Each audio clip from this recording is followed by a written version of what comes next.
Hi my beauties, welcome back to my channel. If you are new here, hi, I'm Caroline. If you are returning, welcome, I'm Caroline also. But this is my booktube channel and we do a little bit more than booktube, but for today we're going to keep it just as booktube. And I thought I would wrap up January, so let's get into it.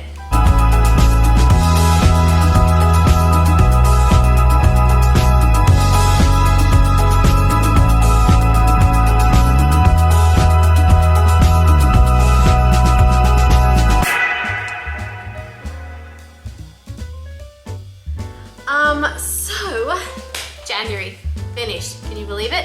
I surely can't. Like as much as January felt like it was like 6 months long, it also felt like it was like 3 weeks at the same time.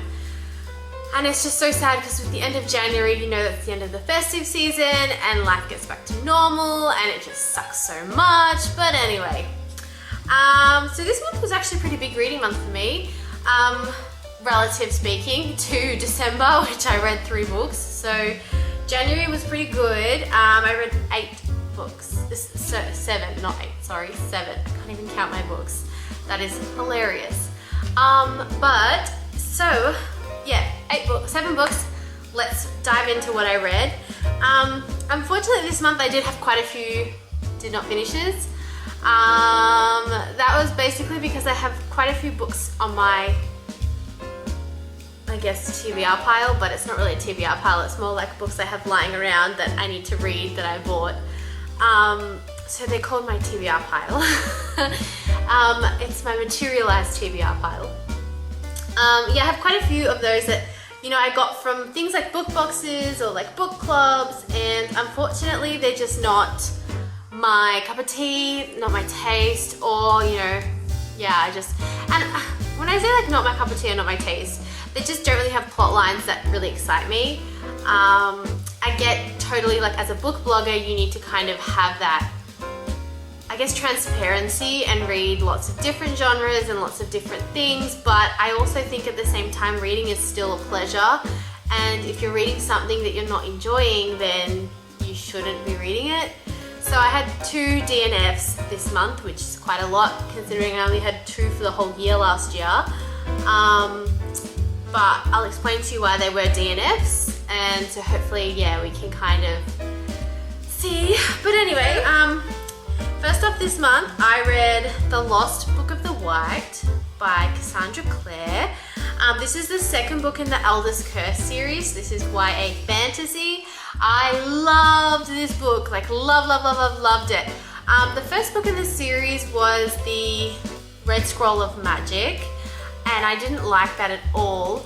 But The Lost Book of the White was amazing. I really love the fact that Jace and Clary and you know, Simon and Isabel and all of those guys were all back in this book.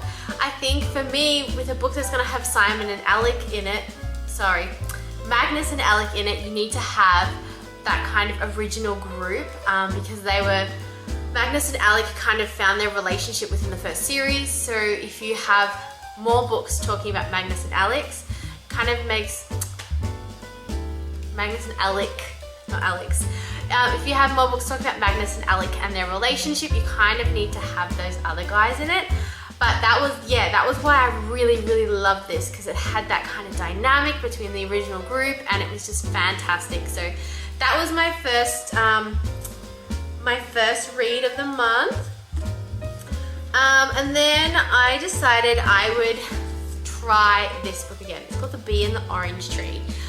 So I gave this book, so initially I bought this book last year. And I tried to start reading it at the beginning of last year and I freaking hated it. I love historical books, I love historical fiction, all for it, but I also find historical fiction difficult when the language is difficult to understand. In saying all of that, it's not that the language in this was extremely difficult, it was just so difficult to follow. This book is supposed to be about like a woman who publishes a novel in France in like 1650, which is a lovely idea, but the thing is, the book had multiple POVs, which was weird. So confusing. It had a lot of trigger warnings in it, a lot of trigger issues, domestic violence, things like that. And it just didn't really have a clear-cut storyline. You know, the blurb kind of talks about how it's supposed to be about this woman who's publishing her first novel. So it's like one of the first female authors in France. But the thing was, this book didn't just follow that storyline. And I just kind of felt like confused because the blurb didn't talk about the other storylines it was following. And I didn't even understand why, like it would follow like her friends, and it just didn't make sense to me. So I put it away initially at the start of last year because I started reading it and I was like, nope, I can't get into this, I don't understand it, I don't like it, so I put it aside. And then January came around and I'm like, okay, let's try going back and reading the books that we didn't really like the previous year. So I picked it back up, but unfortunately I could not do it. So that was that one. Unfortunately, it was just crap. I say that with a heavy heart, unfortunately. The next book I read was Vengeance Blooms, which is an indie author book by Chloe Hodge. I didn't mind this book. I didn't love it, but I didn't mind it. The characters were really, there was quite a really good storyline. It was the world building was really good, but I just couldn't connect with the characters, unfortunately. And yeah, I just wasn't a giant fan of this book, unfortunately. So that was YA fantasy as well. Sorry, so this one was fiction, just straight fiction, and this one was YA fantasy. And the next book I read that was a DNF is Leave the World Behind. A lot of people have actually told me how much they hated this book, which unfortunately I agree with. The writing is superb. The author's penmanship is absolutely exemplary. That was one thing as I was reading, I was like, holy crap, like this person is amazing at similes and metaphors and really trying to set the scene for the reader. I actually even marked a tab of an area where I wanted to show you guys exactly what I mean by that. So here it says, Archie was 15. He wore misshapen sneakers the size of bread loaves. There was a scent of milk about them, as there were to young babies, and beneath that, sweat and hormones. How amazing is that? You automatically know that this kid is going through puberty. Like he's young, but he's got that change happening in his body. So it's just, I thought that the way that the author was able to bring across his point was absolutely amazing. But unfortunately the storyline was just not the best. Leave the World Behind, it follows this couple who are in a cabin, and basically this older couple come to the cabin, and from there they have to decide if they can trust this new couple that's come to the cabin. And it's a good parallel simile to kind of the real world right now, and a lot of people feeling mistrust about people around them, and so, like, you know, this book kind of reflects on that and emphasizes the point of how, you know, a lot of people don't trust anyone around them, especially not a stranger. So yeah, great penmanship, fantastic work by the author. Unfortunately, it just fell so short. Next, we had The Good Turn by Dervla McTernan. If you have been following me, you know I'm a giant Dervla McTernan fan. Her books are amazing. Like, if you've read The Ruin and The Scholar, you'll understand what I mean by amazing. Like, they truly are. She's amazing, gifted at crime writing, honestly. Unfortunately, this book, I was so disappointed.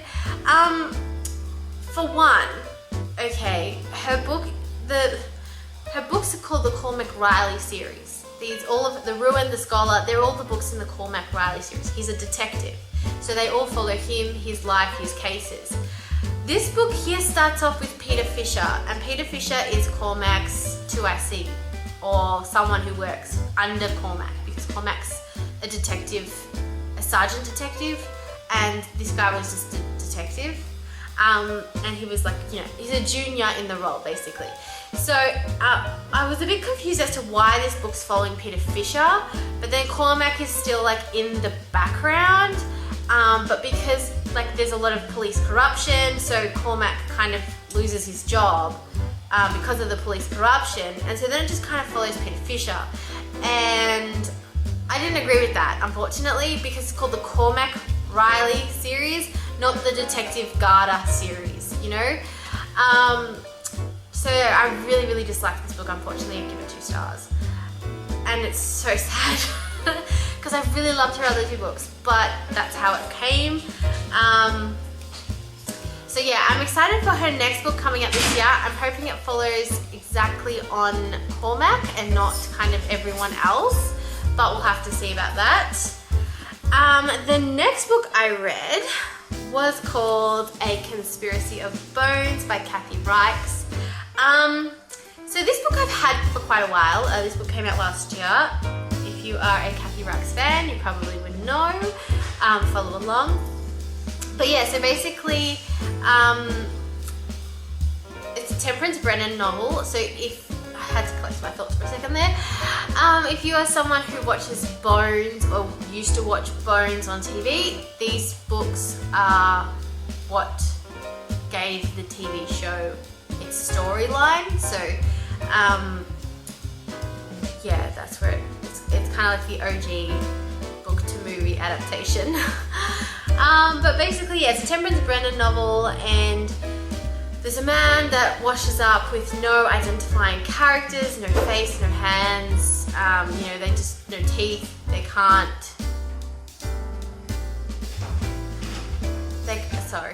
they can't identify him, and it's just, it's more corruption kind of thing. So yeah, this storyline was pretty bread, toast, plain, vanilla. I don't know, I can come up with more words, but I did not enjoy it, unfortunately. It didn't have that pizzazz that the TV show has. That's what I was really looking for. Yeah, it was okay. As far as, you know, if I was to compare this to like a Linda LaPlante novel that I read earlier on last year, I'd hands down pick this, because the Linda LaPlante novel was just, you could just tell that they were trying to make a 400-page novel, because it could have been solved in 200 pages. So that frustrates me when that kind of stuff happens. But anyway, so there was that.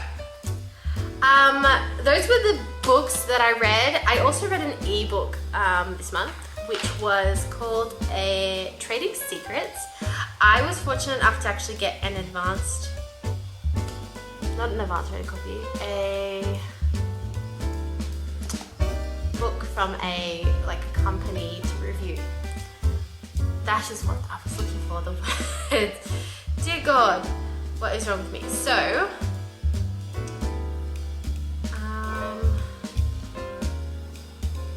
this is the cover. So this was a romantic suspense novel, definitely for 18 plus, probably more like 24, 25 plus, just because there was quite a few things that happened within this novel. A lot of, again, trigger warning in the sense of, you know, domestic violence, that kind of thing that was in this book. But I loved it. I really, really did. It was amazing. It's a debut novel, another indie author. But basically it's about a girl, her name is Celeste, and her friend decide to open a stockbroking agency, like a trading company. But in order to do that, they kind of do some shady stuff, and she gets her money from a certain way, which I don't want to spoil. But basically, yeah, the way she got her money comes back to haunt her, and her life gets turned upside down by it, and so she kind of goes on the run. But then she there's a lot of mystery, love, really, really hot stuff that happens in here, intrigue, and the character is a kick-ass female protagonist. Like, honestly, she is kick-ass. There were a few times I wanted to slap Celeste, but I also think you don't have a strong female protagonist if your readers don't want to slap them up the side of the head every once in a while and say, hey, get your shit together. So I think that makes like the perfect combination, in all honesty. But yeah, so that was Trading Secrets. That was amazing. And that was all of the books I read this month. I started to read The Ballad of Songbirds and Snakes, but I stopped it because I was a bit, yeah, I don't know why I even picked it up, to be honest. I'm trying to get through books that I've been putting off because I want to read, but I'm also like, eh. So I'm trying to get through those, which is why I'm probably getting a lot of DNFs, because I'm like, eh. But yeah, all round, I'm pretty happy with this month. I read quite a lot, and I hope that I'm trying to also whittle down my YA fantasy. Last year I was kind of really heavy into the YA fantasy, but I really love romance as a genre, and there are so many amazing romance authors out there that I just kind of want to get back into. And there's quite a lot of books that I have on my Kindle that I just want to buy the hard copy of, because I don't know, I'm the kind of person that likes a hard copy of a book. I'm really weird like that, but anyway, so there's a lot of those books that I kind of want to buy hard copies of. So this year I'm trying to be less YA fantasy driven. Of course, it's really difficult because, you know, Big W and Kmart tend to carry more YA fantasy, or they'll carry like Mills and Boons for romance, which is like, I don't want Mills and Boons. I want like LJ Shen, I want CM Owens.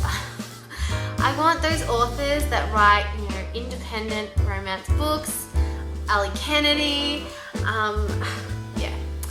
I tell you what, if anyone from BW is watching this, there are some really great books out there for romance genre that are just not on the shelves, that we need to get on those shelves.